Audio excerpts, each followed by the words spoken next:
I suppose brother sent me to hell, little knowing I was once the consort to the princess. He discovered my secret, a life without end and a fortune without limit, and he wanted it for himself. He conspired with an occultist, a master of dark rites, to murder me in a ritual that would damn my soul and transfer my perfect fate to him. On the rooftop of a skyscraper, I begged for my life, my voice torn apart by sobs. Please don't kill me, you can have all the money, all of it. Was afraid of dying, terrified. Cause my ex-wife, the one who ruled the abyss below, had made a promise the last time I saw her. If she ever laid eyes on me again, she would have me flayed alive and boiled in oil. Eddie, we've been brothers for 10 years, I've always had your back, man. Please let me go. I'll give you everything, I swear, just let me live.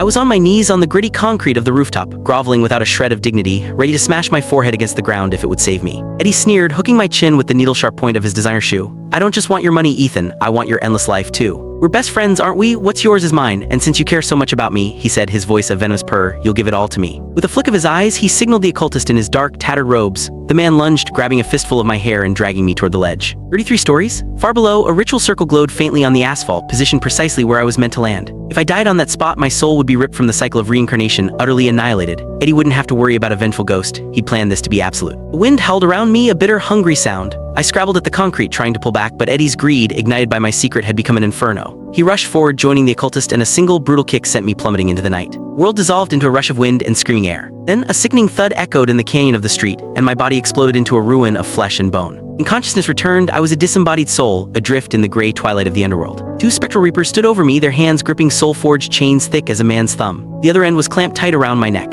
A dense, cold fog shrouded everything, but from the darkness ahead, I could hear the clear, unmistakable sounds of wailing and torment. I knew this place, it was the entrance to the gates of hell. I had my darling ex-wife to thank for the tour. When I tried to leave her all those years ago, she had dragged me here, her eyes burning with rage, to show me exactly what awaited those who crossed her. She hadn't thrown me in then, but now it seemed my time was up. This was it, the end. I thrashed against the chains. I was murdered, it was a wrongful death, I've done nothing wrong. My protest earned me a vicious crack from a barbed lash wielded by a reaper with a thin, cruel mustache. The pain was unlike anything physical, it bit directly into my soul and I collapsed, a silent scream trapped in my throat. Listen up, pal, the mustached reaper snarled. Doesn't matter who you were, you're in our hands now, and that means you're screwed. Hell was a certainty, but a sliver of desperate hope remained. What if my ex still felt something? A chance at reincarnation was infinitely better than utter oblivion. I know the daughter of your king, I rasped, my voice trembling. Lilith, I need to see her. The two reapers exchanged a glance. Another lash cut across my back, this one so deep it nearly split my spectral form in two, silencing me completely. The mustached one spat on the ground beside me. You think you're worthy of speaking the princess's name? I don't know how a piece of trash like you learned it, but you'd better keep your mouth shut if you don't want more of this. Helpless, I was dragged forward like a broken doll. The other reaper who'd been watching whispered nervously, you think he's telling the truth? What if we get in trouble? What's there to be afraid of? The mustached one scoffed. The occultist said this one's off the books. He's not in the litter of souls, some black magic scum who knows a few things he shouldn't. Don't be a coward. We're getting paid for this and there's no record of him upstairs. Now hurry up before something goes wrong. The pieces clicked into place. They were in on it. Corrupt reapers bought and paid for by Eddie and his sorcerer. Click the link on the homepage to watch the full follow-up for free.